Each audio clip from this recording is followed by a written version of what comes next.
Good morning, everybody, and welcome to Writer's Chat. I'm Brandy Brow, and I'm here today with my co-host, the Holy Spirit, because the rest of my co-hosts are away today, either out with graduation stuff or not feeling very well, or off in Austria. Yeah, Austria.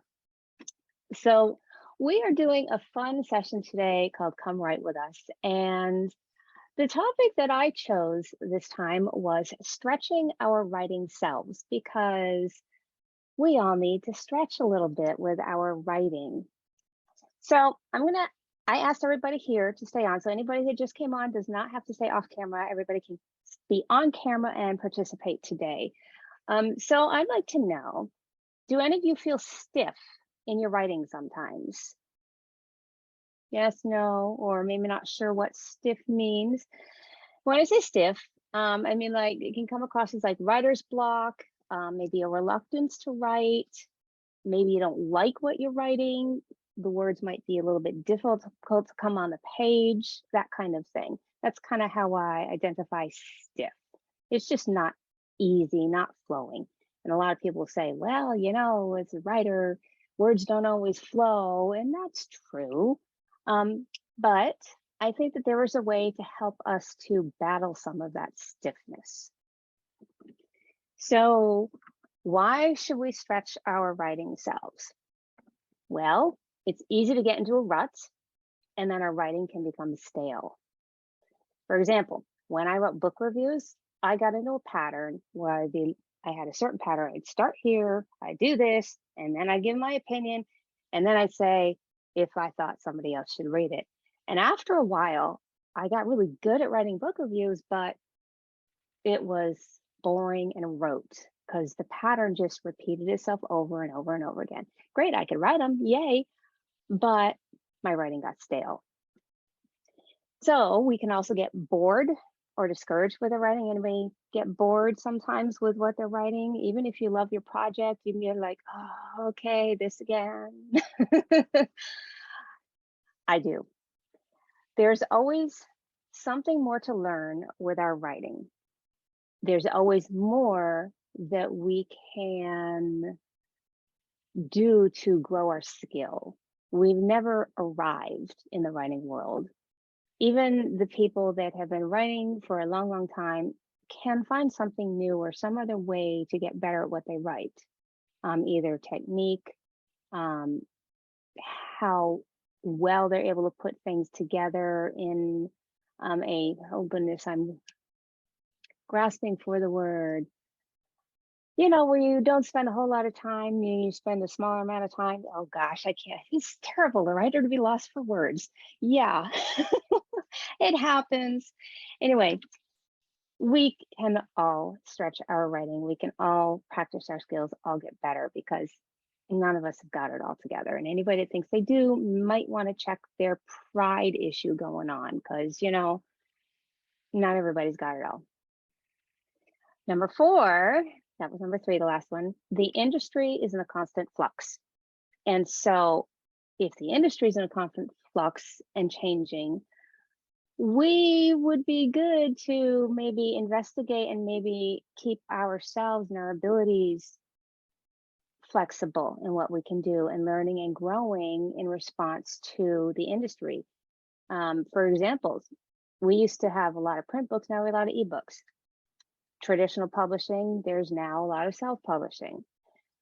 Some people now are writing serial books on places like Substack, where they send out a chapter every so often and people pay per chapter. Things are not the same that they were X many years ago. Things are always changing. And as things continue to grow and change with technology and the way people respond to technology, even with the pandemic, people have responded in different ways, what they're doing, how they work, how they play, what kinds of things they do for entertainment now because of the pandemic and having to be quarantined and all these other things and use maybe Zoom more. A lot of people are more accustomed to Zoom. So that affects writers as well. And then 5, stretching our writing selves helps us to limber up when we sit down to write, which helps us to get more words on the page a little bit easier, get away from that stiffness that I mentioned earlier. So how do we stretch our writing selves? We can write something that's totally different from what we usually write. That can be a challenge. We always write nonfiction. If you try your hand at fiction, it can be like, oh, what do I do? And I feel stupid all of a sudden, or the other way around. If you're always writing fiction, you have to write a nonfiction article or an instructional piece or something. You're like, oh, this is not easy. But doing those things can help us to stretch. So if you write nonfiction, try fiction. You write children's stories, maybe write a devotional. If you write historical romance, what about trying poetry? Or if you blog, maybe try a short story. Things like that. So 2, practice writing elements that you struggle with by doing targeted writing exercises. If you have a hard time with dialogue or making your character sound unique, do a writing exercise on dialogue or on character development. There are a lot of exercises online. Actually, I scoured a bazillion of them for this particular writer's chat session. We're talking like 500 here, 325 here, 100 here. There are a lot. And so you can look up writing exercises, you can look up writing prompts. I kind of like the writing exercises a little bit because they're targeted a lot towards specific elements of writing, and prompts will just get you writing, but either and both are good to do. 3, you can write to a prompt once a week. And the last thing, practicing writing elements, I recommend trying that maybe once or twice a week, just to be in the practice of practicing your skill more than just what you work on with your work in progress or with any assignments you may have. So same with writing prompt. I would, try writing prompt once a week or more. Another thing to stretch our writing selves is you can free write or do first morning pages. This helps limber up your creativity without feeling like you have to produce and without feeling like there's an expectation to perform. So just getting words out. You never know what your mind is going to do when you just let it roam on a page or on the screen. So 5, be willing to try a new direction if one comes along. If you're offered a chance to guest blog and you've never done it before, try it. You never know, you might like it, you might be good at it. And if you're not and it's difficult, you have stretched yourself beyond what you already knew how to do. That's always a good thing. Maybe you come across a contest you haven't done before, enter it. What does it hurt? You learn something new. I still see Sophia there smiling. She's just recently entered a really awesome contest and she, I think, did better than she expected to do. Is that right, Sophia? Yeah, crossing her fingers. If you see a new market that needs work, write to the guidelines, try it out. So always going for something new. I ended up with several different things I didn't expect to do because I said yes to something, whereas my natural self would have been like, I don't know about that. I was just like, okay, just gonna go for it and try it. And pretty neat. So are there any other ideas that anybody else has about maybe stretching your writer self that I didn't talk about? If so, just go ahead and say something. If not, we'll move on because we are going to actually do a little bit of writing. I just saw another Instagram contest pop up. It's picture prompt based. And so my friend Cassie, I've become friends because I've been doing her prompts. Cassie Ham does these very short fictions, 1 to 200 word fictions based on a picture. And those are fun. Those are fun. Picture prompts are an awesome way to do things. There are a whole lot of different kinds of prompts that you can do. I found 2 today that I thought were really kind of interesting and ones that I think people of nonfiction or fiction could do. So we're going to get to those. Let's see. The first one we're going to do, so what we're going to do for anybody that hasn't done a Come Write With Us session is we are going to listen to the exercise that I give and I'm going to pause the recording for 10 minutes each exercise for this particular session. And we're going to write according to the exercise that I give. So if you typically write on your computer or you want to write on a piece of paper, I would get something out so that you can write that. I'll give the prompt. I will pause the recording to do that. And anybody that's watching can also pause their replay to do the prompt as well. And then when you're done, you set your timer for 10 minutes, or if you want to do your own, if you're watching this on your own time, I'll set it for whatever you want, and then, restart the video when you're ready. So is everybody ready? Everybody have something that they can write with, computer, paper, something or other. For this first exercise, I need y'all to grab a book. Y'all have a book somewhere nearby? We're writers. For us to not have a book nearby would be a little odd. Unless you're writing in a coffee shop, you might not have something else. I'm babysitting, but I have my Kindle with me. Okay, good, good. All right, I'm just catching up a little bit on the chat. Since I'm here, me, myself, and I have to do everything all at the same time. All right. So it doesn't matter if you want to grab a fiction book or a nonfiction book. It's okay either way. And hello, Isabel. Yes, everybody can stay on screen today. All right, like your books. I have one right here. Okay, so I would like, let's see, Isabel, would you please pick a number between 1 and 8?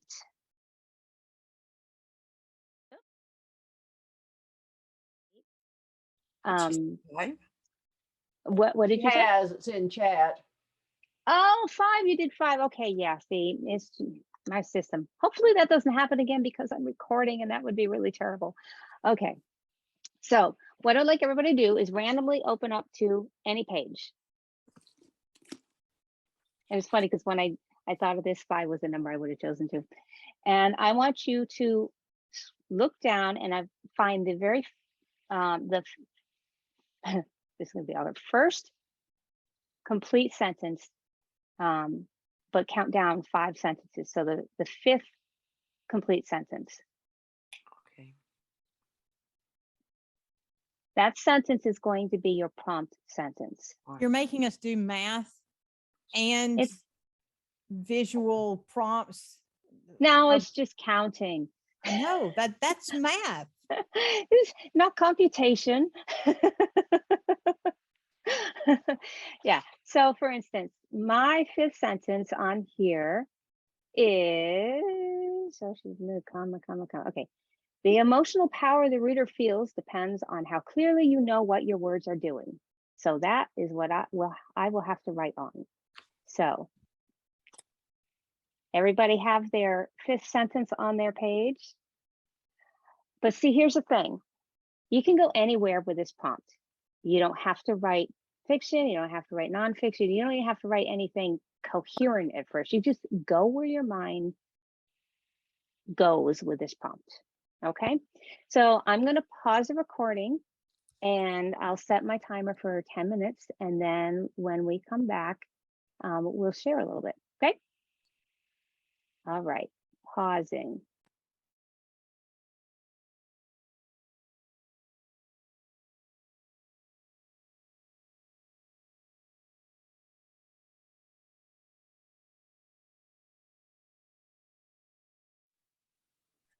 All right, everybody. Can you hear me, by the way? All right, Yes. good. I had to take out my earbuds. So that's time and recording is back. So would anybody like to share what you wrote, including your prompt sentence?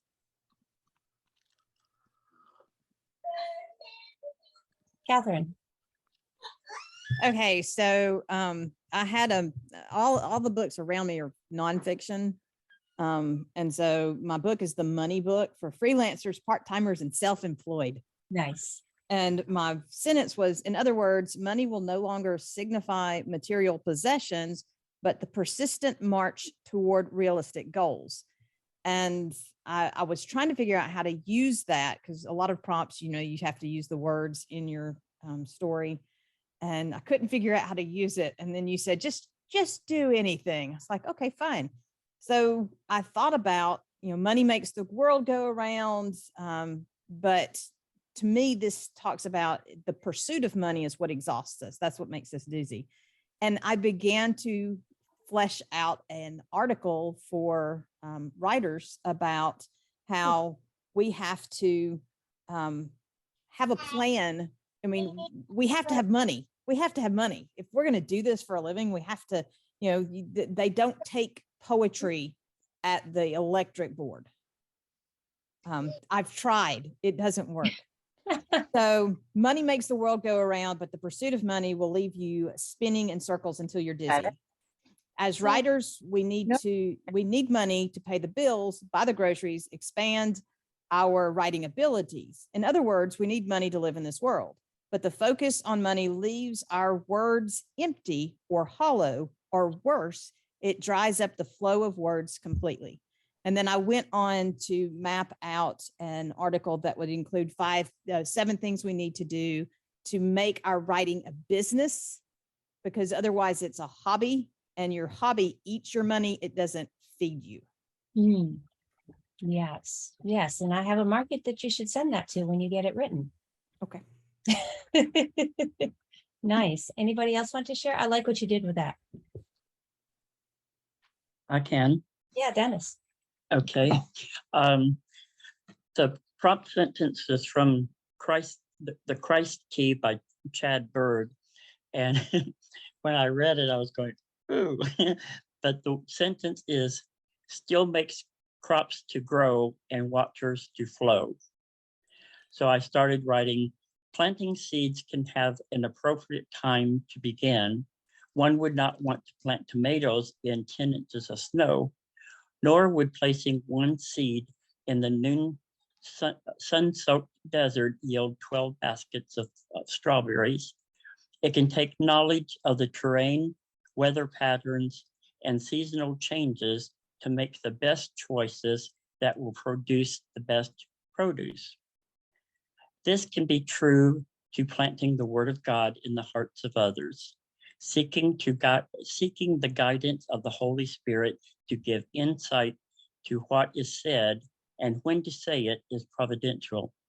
We trust God to help us be sensitive to the needs of the people around. We trust God that his word will not return void. I like that.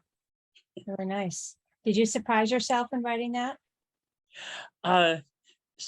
Somewhat, because I mean, I write mostly inspirational nonfiction, but I didn't actually apply the words of his sentence, waters to flow, but eventually I guess I could bring that in if time would be increased type stuff, so I could work on it later, because I think this is something that I can actually develop into something to post on my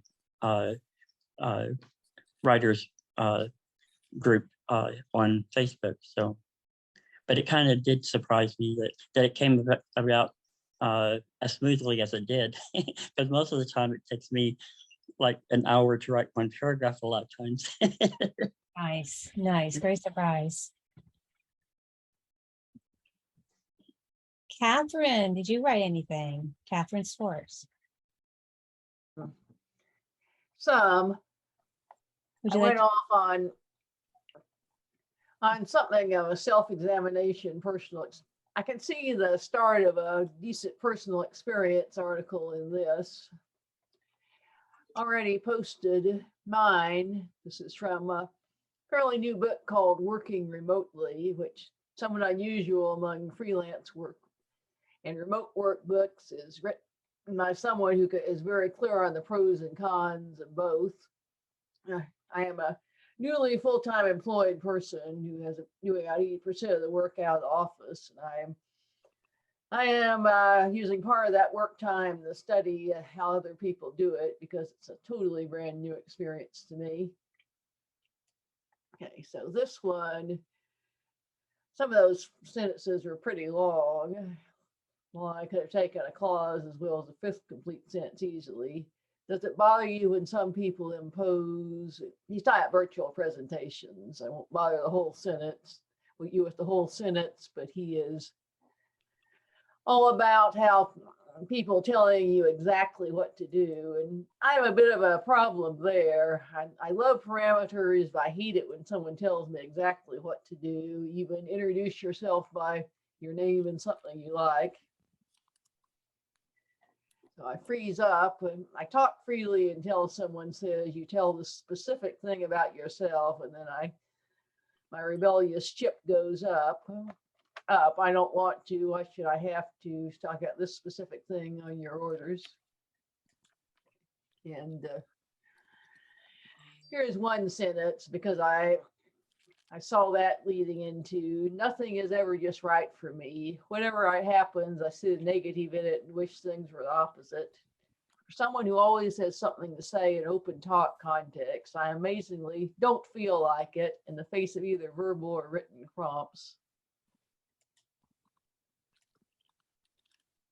I can see a longer article or emotion growing out of that, and mad is an impossible to please.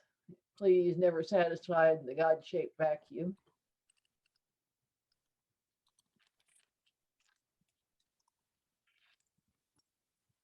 You say something, Randy? I did. I just realized I was muted. I like the phrase rebellious chip. It was nice. All right, are you guys ready for the second exercise? Isabel, Well- did you want to share real quick? Yeah, but it's quite short. Okay. And it's fiction, so it's totally different. It's from Terry Blackstock, Breaker's Reef, which is fictional. And the fifth sentence was, she could hear the controlled excitement in his voice. So I took it as the first sentence and I added unto it. She could hear the controlled excitement in his voice. That guy mastered the art of letting go what suited him in order to keep the full focus of the whole room upon him. Jenny couldn't stand it anymore and couldn't cope with being associated to this man anymore. Oh, that's double the same word. I hadn't reread. It's okay. We're not editing. Yeah. But even though business requirements had brought such a collaboration, Peggy came back to her with fluttering lashes and maniac laughter. Oh, Janie, this boss of yours. Oh, Mr. Anderson, you mean? Come on, Jenny, let's call him Bruce. He's so, well, spiritual. Ridicule. He's not ridicule. He's smart and even entertaining while in business. I wasn't talking about him, Peggy. I was pointing at you. It is so ridiculous to be fascinated by such an hypocrite clown. Pretty nice. I Was hope that continues, because those are some very good character developments already in that little short space. Makes a story already. Yep. So what you guys can do with this exercise as well, if you have a piece of like a section of dialogue, if you write fiction, you have a section of dialogue and you feel like your dialogue is just not quite right or it's a little tired, in the middle of your dialogue, go and pull out a book, a fiction book, and just randomly up to a page and like set a number for yourself, like 5, like we did this time, and go down to like the 5th line of dialogue that's in there, pull that line of dialogue out, put it in the middle of your dialogue, and then read it and see how it reads. And you might be surprised at, wow, the freshness that it might bring, or that it might bring a new direction to your story. It's a kind of an interesting exercise to do. It's one that James Scott Bell put in his book, How to Write Dazzling Dialogue. I thought it was an interesting exercise to try for weak or poor or tired or just not quite right dialogue, or you just want to try it just to see what direction something might take. Catherine. Another great way to improve your dialogue is to go to a coffee shop or a fast food restaurant and just steal the dialogue from the table behind you. Yeah. Yep. Good and good indeed. Yep.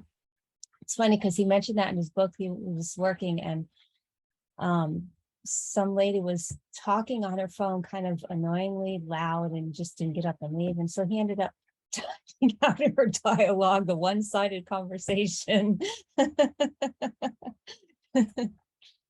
All right, we're going to go to exercise number 2, the second exercise. This one is a little different. So I want you to pick a frequently used appliance in your house. And I want you to write the history of how it was made or how it came to be, but I want you not to tell the truth. It can't be true. So you have to make up anything at all about how this particular appliance came to exist. Oh. All right.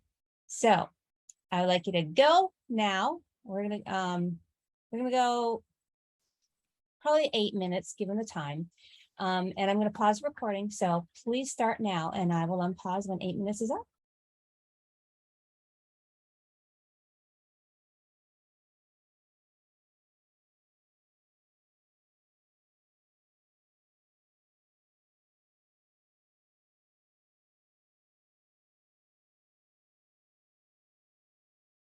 All right, everybody, time's up.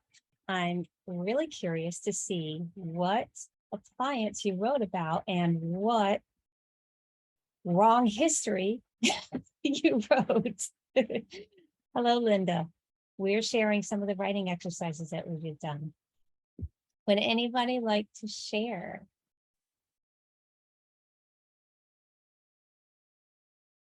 Catherine. I'll always volunteer because I like to talk. So I wrote the history of the microwave, but I wrote it in a narrative fiction. So it's from a boy, child. My dad liked dinner when he got home. My mom liked a break when she got home. The two needs rarely meshed. Something had to give or something was going to break. And since neither of their personalities seemed likely to be the giving point, I knew the answer was up to me. My sister had an easy bake oven, and I knew if the light bulb could bake a half raw cupcake in 2 hours, there had to be a way for mom to cook dinner in a snap, or at least in a few minutes, because a snap would be more like magic, and I'm not Samantha. Although being Samantha would make it easier to do a lot of things. Now, before my mind ran down the rabbit hole of Samantha, I went to my workshop. It was really my dad's workshop, but I used it more than him, so I considered it my own. And I started with a layer of 8 light bulbs fashioned together on a metal holder. The heat melted the holder that I'd fashioned, and it broke all the light bulbs, but I knew it was hot.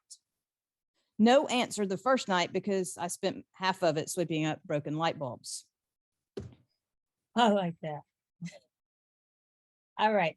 Anybody else do the microwave? Sophia. Yes.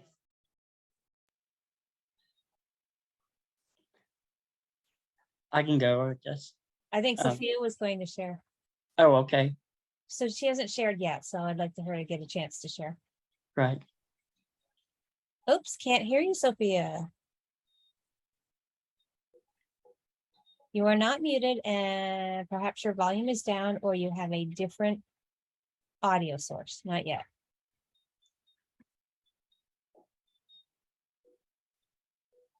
In the meantime, while you figure that out, Dennis, why don't you go ahead and share? Okay. I did the microwave as well. I started with the inventor. The inventor had a cardboard box he was about to toss. He paused. a thought. I'm going to see what happens when I take the wires of this extra lamp cord to this box. He takes electric tape and covers the bare wires he poked into the thick bottom of the box. Mr. Inventor reaches to plug the prongs into the electric outlet in the nearby wall. He hears a light rumble coming from the cardboard box. He looks into it, sees nothing. There's a sandwich on a saucer, and this is about as far as I got, but the sandwich on the saucer, and he takes and puts it in, and zap, it heats up. I I like didn't quite get it finished. I but like how you start with the idea of a box and then putting cords on the box. That was yeah. great. All right, so since Sophia doesn't know what's going on with the audio, she put it in the chat, so I'll read it. Be a toaster, they said. It'll be easy. No complicated settings. Have they seen the fit humans throw when you give them the wrong shade of brown? And I've heard plenty of words that were not included in my garbage earthling language classes. Sigh. I suppose it is a good way to understand this species, especially since the consumable quarters seem to be the center of activity. The entertainment sector seems to render its occupants speechless, other than outbursts that can be heard throughout the domicile when the battle exercises are displayed. How long am I supposed to sit here and transmit from this sector? I love that. Love how you went the fantastical route on that. Anybody else like to share? Isabel? Please unmute first. Yeah. Thank you. That morning of February 1879, the electric bag was plugged for the first time. Its craftsman creator, Joseph Piccadilly, was thrilled to witness the stormy trembling that seemed to seize the flat goat skin. Nevertheless, the bag managed to escape from his thin hands, jumping to the floor and rolling over. "Stop it and come back," shouted Joseph. "But Granddad, the bag cannot hear you," said little Julia. "And look, it swallows the dust like a hungry duckling." "Oh, an empty swallow bag?" "A vacuum cleaner, rather." Amusing. That's it. All right, I'm going to share mine and see what you think of it. I'm not going to tell what the appliance is ahead of time because I think it'll figure it out at the end. All right, one day the man of the house came in and threw down his tools. "I'm parched, wife. I need me some drink." She gave him water, but he threw it on the ground. She gave him milk. No, it coats my throat. I need something better, something different. I'm tired of the same old thing day after day. She couldn't give him wine or grape juice because they were out of berries, and when she said so, he became unbearable. There was nothing else, so she went outside, grabbed dirt, and threw it on a towel into a rocky crag with a cup underneath. She took heated water and poured it all over it, and dark liquid flowed into the cup. What else can I put into it? She thought and decided to at least make it somewhat palatable, so she grabbed the milk and added it. Then she gave it to her husband. He sipped and pondered, then sipped again. "Not bad," he said. The next day he asked for it again. Eventually, they devised a mechanical machine to brew this hot drink and eventually replaced the dirt with coffee grounds so he could pass government inspection.